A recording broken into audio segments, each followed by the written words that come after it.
నేను ఫస్ట్ చూస్తున్నప్పుడు నాకు అనిపించినవి కొన్ని ఉంటాయి కదా, ఈ కథలో మిస్ అయినవి ఇవి, వాటిని నేను మోర్ అండర్లైన్ చేయాలి, క్లైమాక్స్ కూడా ఫ్రెండ్షిప్తో ఫినిష్ చేయాలి. అందుకే క్లైమాక్స్లో ఎమోషన్స్ వినకూడదు, చేతిలో పట్టుకొని చెప్తున్నప్పుడు కూడా ఇంకా ఎక్కువ రివీల్ చేయకూడదు, సెకండ్ డేనే కాబట్టి ఫ్రెండ్షిప్తో ఫినిష్ చేయాలి అనుకున్నాం కాబట్టి. శ్రీచరణ్ గారు సార్, అంటే సినిమా మొత్తం బీజిఎం అదిరిపోయింది, బట్ ముగ్గురికి సపరేట్ థీమ్ మ్యూజిక్ అనేది ఒకటి ఉంది కదా, ఎవరికి మ్యూజిక్ ఇవ్వటానికి మీకు కొంచెం టఫ్ అనిపించింది?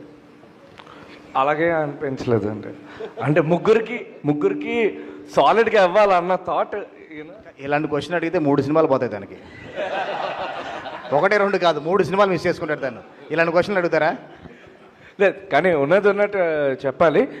డెఫినెట్లీ ఒక ఛాలెంజ్, ఎందుకంటే ఎక్కడ తక్కువ అవ్వకూడదు సౌండ్ పరంగా. సో ఒక్కొక్కటి లేపుకుంటూ వెళ్ళాం ఇంకా థీమ్ బై థీమ్, సో ఎక్కడ తగ్గలేదు. And I hope it reciprocated back also. అంటే